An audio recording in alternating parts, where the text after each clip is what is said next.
アルテミスメインユニットフシガガガチャッチャープロミネンスKembali lagi bersama aku di channel Teusen. Kali ini kita akan membahas tentang 5 kekurangan dari series Kamen Rider Gachard.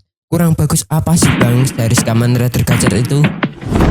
Ya, tapi sebelum kita mulai ke videonya, kita intro dulu. Let's go. AM to the PM, PM to the AM. If I quit your PM, I still rock with Savior's home. If I quit this season, I still be the greatest. Arek-arek pernah nonton sesuatu yang dari luar kelihatannya keren, penuh warna, penuh aksi, tapi pas ditonton rasanya kayak makan mie instan tanpa bumbunya. Nah, kurang lebih kayak gitu rasanya nonton series Kamen Rider Gachard. Aku nggak bilang ini series jelek ya, tapi ada beberapa hal yang bikin perjalanan Hotaru jadi agak hambar nih. Di video kali ini kita bakal bahas 5 kekurangan utama dari series Kamen Rider Gachard. Tapi tenang aja, kita bahasnya santai tapi tetap dalam ya. Ya ini bisa opini pribadi ya, tapi ada 5 kekurangan di sini.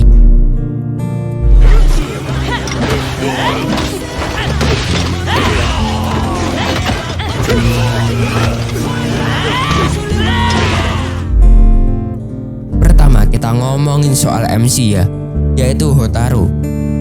Hotaru ini tuh sebenarnya punya potensi besar banget, punya impian jadi Alchemist of the Future, punya kepribadian ceria dan rasa peduli yang tinggi. Tapi sayangnya selama setengah series pertama, dia kayak jalan di tempat, perkembangannya lambat banget dan seringkali terasa datar. Konflik pribadinya jarang banget dapat sorotan, jadi kesannya dia cuma ngikutin arus cerita doang, bukan ngarahin cerita. Emosi Hotaru juga nggak terlalu naik turun. Penonton jadi susah ngerasain perubahan atau pertumbuhan dalam dirinya. Bahkan ketika ada momen penting sekalipun, kita ngerasa itu lebih karena plotnya yang maksa, bukan hasil dari perjuangan emosional si Hotaru atau si aktornya ya. Padahal MC itu mestinya jadi jantung cerita kan.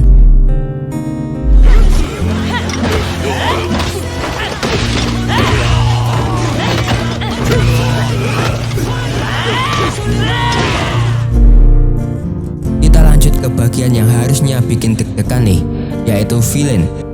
Di series Gachard ada Valvaran dan Three Sisters of the Darkness, yang dari konsep dan plotnya sebenarnya udah keren banget. Tapi pas dieksekusi, ya sayangnya mereka malah kelihatan naik turun kualitasnya. Kadang diperlihatin kuat banget, tapi di episode lain bisa tumbang segampang itu, atau bahkan kelihatan gak punya tujuan yang jelas.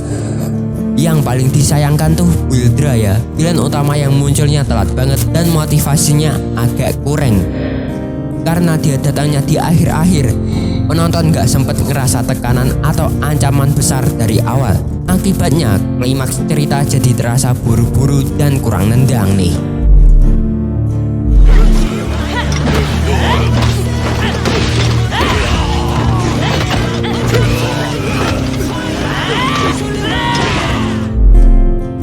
Series Kamen Rider Gachard ini juga kayak lagi nyari jati diri.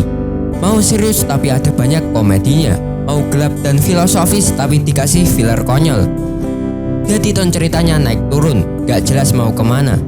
Kadang satu episode bikin kita mikir dalam, episode selanjutnya malah jadi ringan banget sampai bingung ini masih satu series apa bukan nih.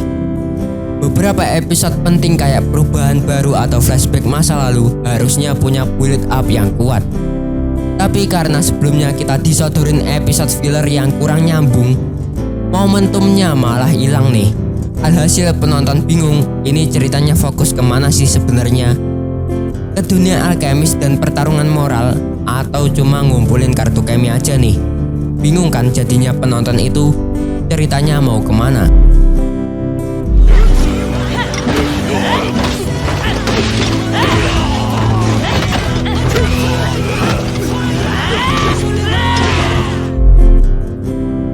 Sayang banget, kami itu bisa banget jadi daya tarik utama di series ini. Mereka makhluk hasil alkimia yang unik, lucu, dan punya kekuatan masing-masing.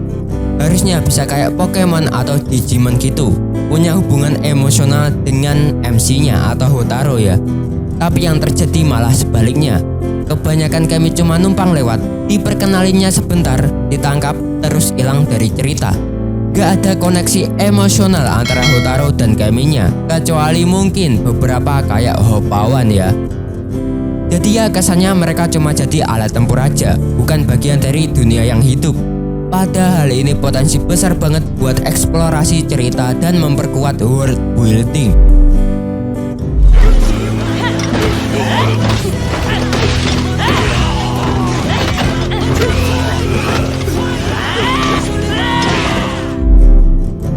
Terakhir nih kita bahas soal karakter tambahan atau karakter sampingan nih.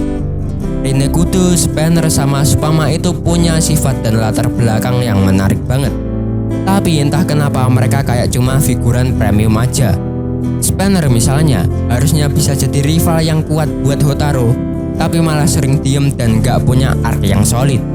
Rinne Kudus juga sebenarnya punya koneksi kuat ke dunia alkemis, tapi perannya kebanyakan cuma reaktif doang nih. Dia hadir kalau dibutuhin aja, tapi nggak punya inisiatif dalam jalan ceritanya. Ini bikin dinamika tim jadi kurang kuat. Padahal Kamen Rider biasanya bagus banget dalam bikin tim yang solid dengan karakter-karakter pendukung atau sampingan yang stand out.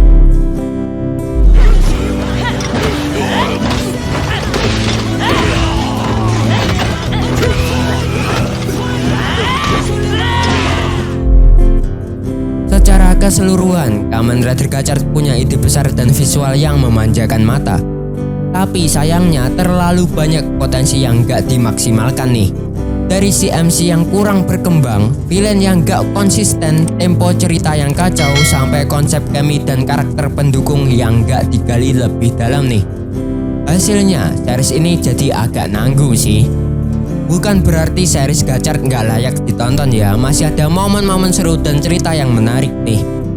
Tapi buat jadi series Kamen Rider yang benar-benar membekas dan dikenang, series Gachard butuh struktur cerita yang lebih rapi dan karakter yang lebih hidup. Semoga aja kalau ada season lanjutan atau spin-off, mereka bisa perbaiki semuanya.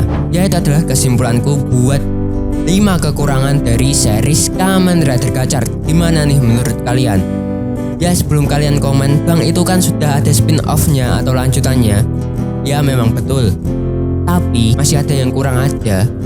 Dan kaminya cuma Hoppawan aja yang diajak ngobrol sama si Hotaru ini. Kami-kami lain itu kayak nggak diajak, kayak nggak dipeduliin sama Hotaru itu.